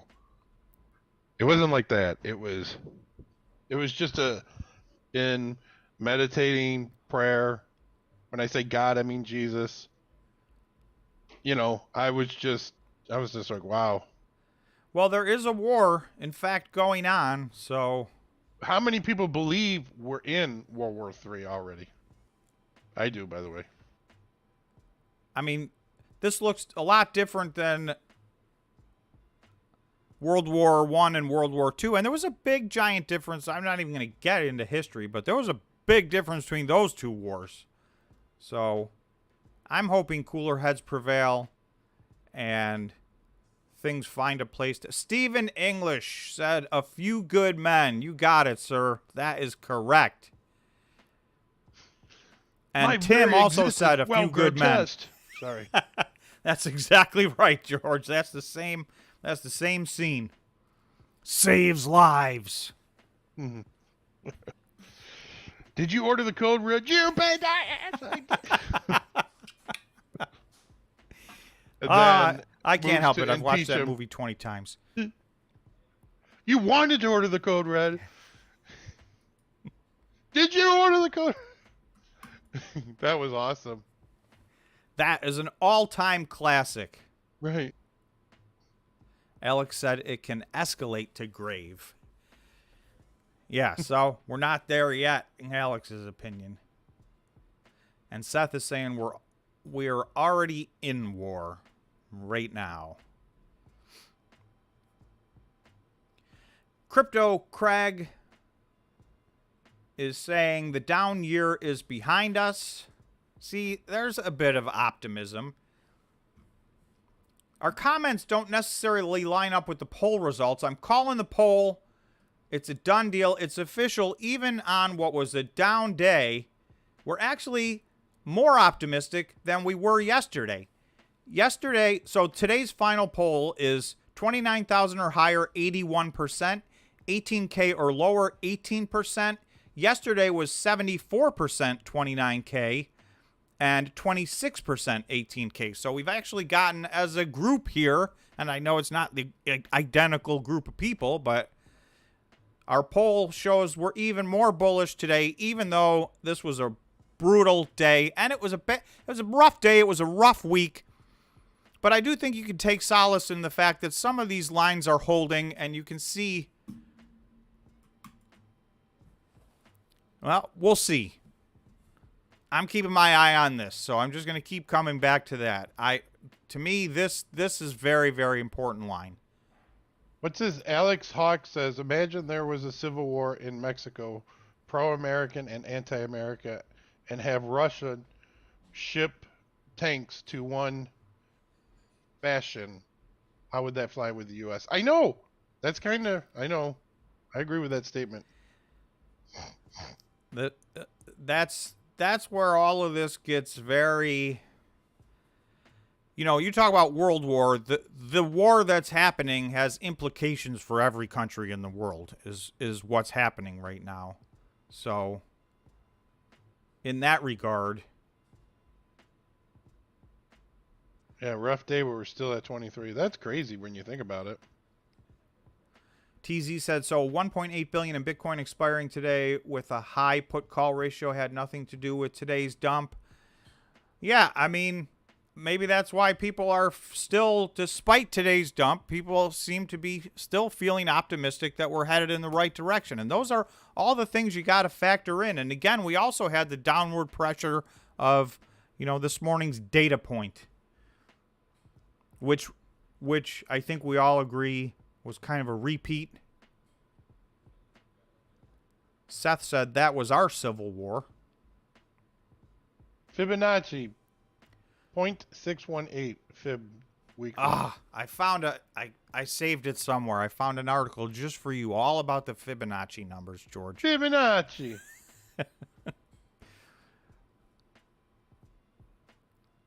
Mike said zoom out. What, weekly?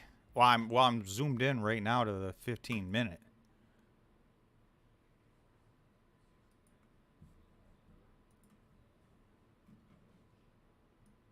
This is weekly.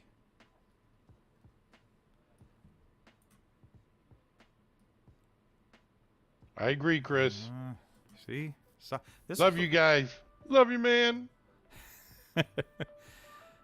I was listening. I won't tell you. I was listening to Glenn Beck today, and I felt bad for him. He was just telling me, and everybody else there that was watching him. He was talking to you. Yeah. It's just sad to hear what teenagers are going through right now. You know, and how difficult it is for them. It's a different world than it was when we were younger than we are now. Not that we're old. So what was the poll yesterday, Tom? What did it end up? The poll yesterday was 74% were bullish to go into 29K or above, and today I think it was 82%. So people still think it's going there. We're 81%, sorry. So we're actually a little more bullish today on the poll than we were yesterday.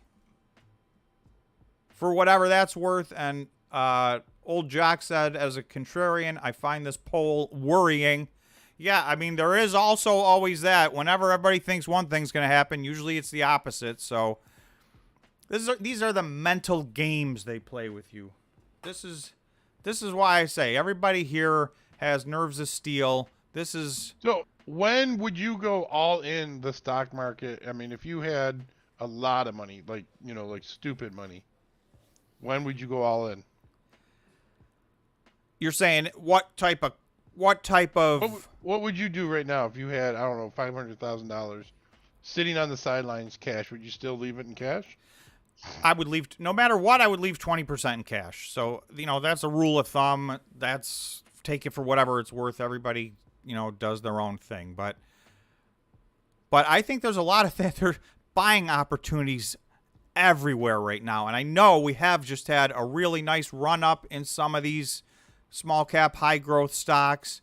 But I see a lot of buying opportunities. But I would always want to, I will never put all my money in at the same time, because it leaves you with no margin for error. If the opposite thing happens, then, what if whatever happens tomorrow and all of a sudden we have 3 bad months and I could have bought in, for, half what I just bought in for. So that's how I do it. Obviously, in the situation of a flash crash in Bitcoin, I would definitely take that opportunity. I mean, if we had the flash crash that you're talking about down to 10,000, then I would take that opportunity to... 10? Yeah. You think it's going to get worse than that? I just think that anything's possible. There's nothing off the table at this point in time in life. Well, that is true. That's always true. Anything is possible. Anything is possible. We don't know what the future holds. What is it? Everything is cool when you're part of a team. Sorry. Sour Melon Gaming said, I would have probably sold my minor positions last year if it wasn't for this channel. I appreciate both of you guys. Thank you very much, Sour Melon Gaming. Alex said, me too. Steve said, Sour Melon Gaming, join the members. Qwerty, agree. Steve Eckford. Oh, well, yes, $5 a month. So for those of you who are interested and who may or may not know, we do have, you can become a member of the channel. You can hit the join button on the YouTube page. It is $5 a month. It helps support the channel. So I appreciate it. This channel really, YouTube has dialed back their revenue sharing substantially, and we're still a pretty small channel. That's why it's George and I's goal to get to 50,000 as soon as possible. But 50,000 real subscribers, not fake subscribers. So anyway, join you don't like those fake tatas. Become a member, join the crowd. We really do have great members, and a lot of them are on the stream right now. So thank you to all the members for your support and for all of your recommendations and picks. So we also have a nice library of content building up for the members only as well. So Ty, that was me, George, singing that song. It wasn't Tom. Tom, I had young kids when that movie came out, so What song was it? the Lego movie. I saw the Lego movie. Everything is awesome, but you didn't sing the song. Tom, you don't And I understand. won't sing the song. Tom is dry. There's something that Tom does, though. How do I explain that one? That is not dry. That I think you guys would all be in shock if you knew. Can I tell him, Tom, or no? Well, after that lead in, you better tell them, or they're going to assume something much worse than whatever it is. Tom is probably one of the best drummers I've ever seen in my life. I mean, like, amazing. Well, thank you. Unsolicited, but it's true. Tom was in a band. Somehow George wants to get that. We got to do an episode where I play the drums on the channel. You do. I mean, it's incredible. Name a song, and then if he's never even heard a song, he could take and play it. If any of you guys play the drums out there, at a certain level of proficiency, you can just listen to a song for 30 seconds and jump in. So, Woohoo! hey, Sour Melon Gaming, welcome to the Talking Investing Squad. So, Tom, what number do we need to get to in order to get you to play the drums live? 20,000 subscribers. And Dude, that's like next week. Well, okay. More? 25,000? 25,000. No, 25,000 probably. 25,000 that's subscribers. Almost double from what it is today. So. Then we broadcast. We have a party, and we broadcast live, and I'll play the drums during the party. For sure. No, not George the drummer. Tom the drummer. I'm a singer. I'm like. All right, welcome to Talking Investing. I believe the only way we can heal the country is through songs. Bill and Ted's Excellent Adventure. I believe it too, honestly. Music can bring people together. There is no doubt about it. Music is good, and I was in a band in the 80s. And Did the you have 90s. big hair, Tom? You remember my hair. I had the same hair everybody had in the 80s. Okay. Is that the hair you have now? Well, this is not the same haircut. There was definitely, there may have been a mullet involved in there somewhere, and that's not my fault. I didn't call it a mullet, but I had long hair in the back and short hair in the front, so you guys call it whatever you want. I didn't call it a mullet. Me neither. I think that was only like later it got labeled that, and that was like a rewrite of history. Be excellent to each other. That's so true. JD, welcome.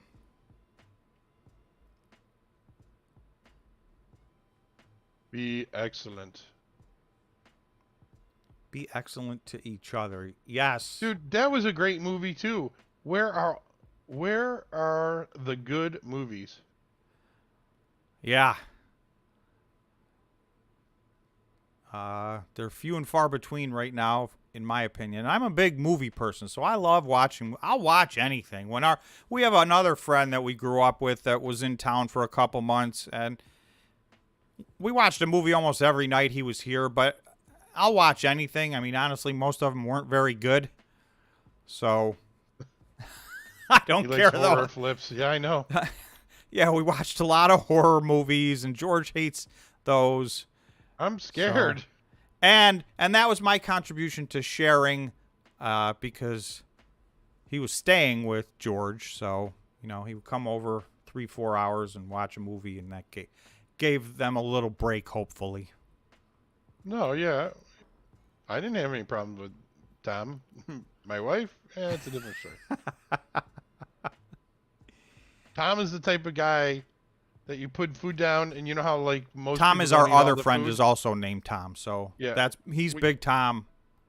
You know how people know like manners, you don't eat everything, and Tom eats everything. Oh, you got any more? Well, he's also 6'8", 370, so. Oh, my son is calling me. He's gonna have to wait. That's just wrong. It's just wrong of me. I'll talk to him shortly. He's not that short. Let's see. All right. There will be no... Thank you, Tim, but there will be no... you know what? All right. At the 25,000 member party, I'll pull out my 80s pictures. And they are Really? embarrassing. I got pictures Want of to you in play the a 80s game? too, my friend, so... Do you really? Dude, I remember the 80s. The 80s were a good time for me, anyway. You want to play a game? Well, I think I'm going to sneak off, Tom. All right, George, we'll probably wrap it up soon. Almost made it 2 hours. Nice job. I was gone for half of it, but... Oh, that's right. You did go dark for a while, and you came I back. gotta pay the bills. Well, thanks for everybody watching, and have a wonderful weekend. All right, thanks, George. See you guys. All right, I switched to the no George screen. Chris said, "Do you purposely wear black shirts for all of your videos, or is that just a coincidence?" No, that's just my habit. If I'm not on camera, I'm wearing a black t-shirt. If I'm on camera, I'm wearing a black dress shirt. I don't know why. Maybe there's some OCD in there somewhere deep down. So, or maybe it's just because I got fat, okay? Is that what you wanted to hear? I've gained some weight since back in the day.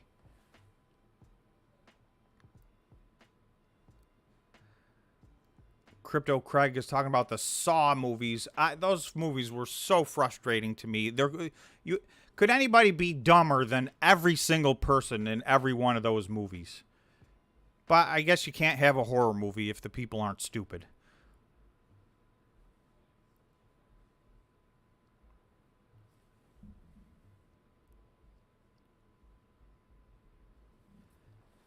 Ryan is back. Iris Hive, Cleanspark. Sour Melon Gaming, no problem, and thanks for joining. Much appreciated. You are the newest member.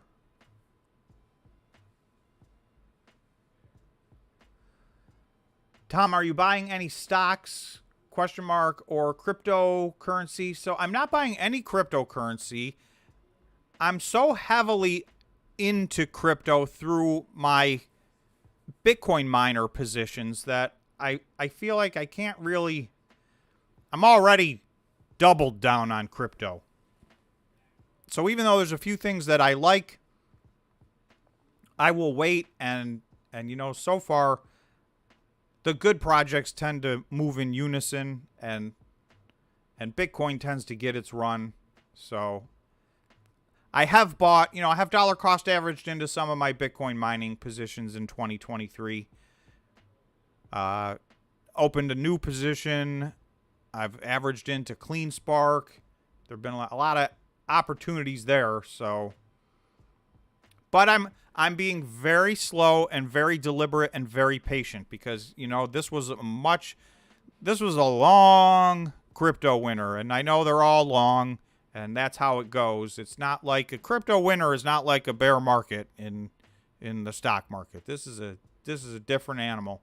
So, I'm trying to be very patient.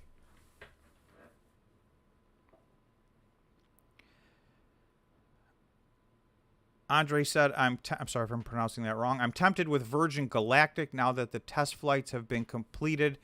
I will tell you, I look at their valuation and it still doesn't make sense to me. Now, having said that, it could go on a giant run because, you know, we all know that these things don't necessarily trade on their fundamentals, but I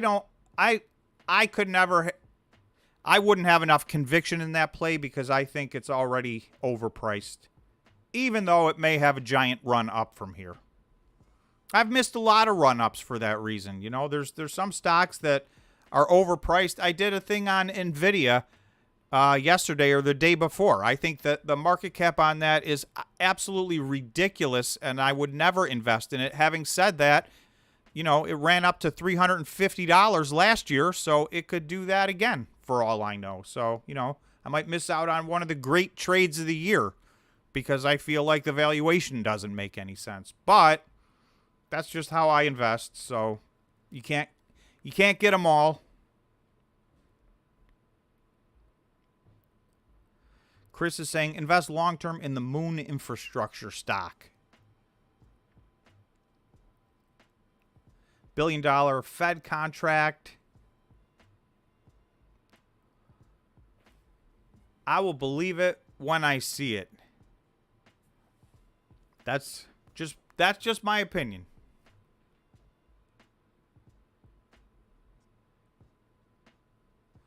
And Steven's asking, if you owned 600 shares of Mara, would you buy more Mara or jump into CleanSpark and or Core Scientific? So my answer to that is a little generic. I like to be diversified, so especially since I'm heavy into the Bitcoin miners, I try to diversify with companies with different strategies.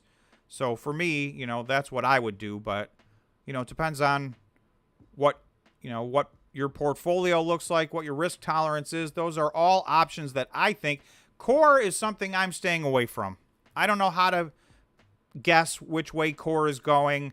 That Chapter 11 is a big curveball, and sometimes that risk pays off huge, and sometimes it doesn't. So I'm just trying to stick with the ones that I feel more comfortable with. So for me, anyway, I've stayed away from Core Scientific.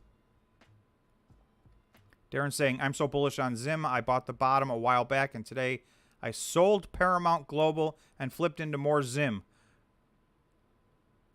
forming the handle. Fortunes will be made by late summer. I got to revisit the Zim trade then. Am I too late?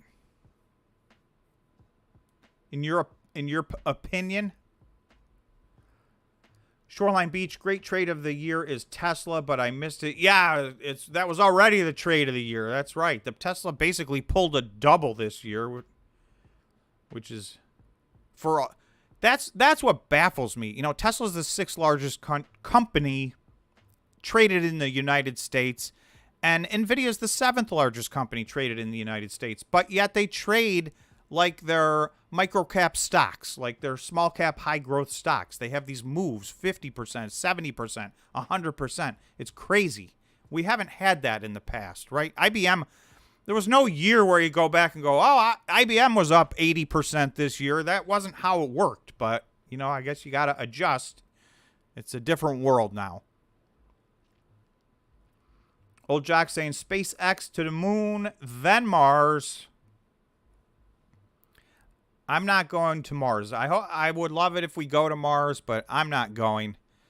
I'm not going until it's all set up and we got a real secure ride back home. So I don't think we're close to that yet. Darren's saying it's not too late on the Zim trade, so I'll look at Zim this weekend. I got the weekend to look at some stuff, so I will have some videos coming out this weekend. I do have a bunch of family in town, so I am going to have to spend some time, or I shouldn't say it that way. I am going to get to spend some time with them. Unfortunately, it's not under the best of circumstances, but that's all right. But my point of all that was that I will have some videos out this weekend, so I'm going to wrap up and try and catch up with my family right now.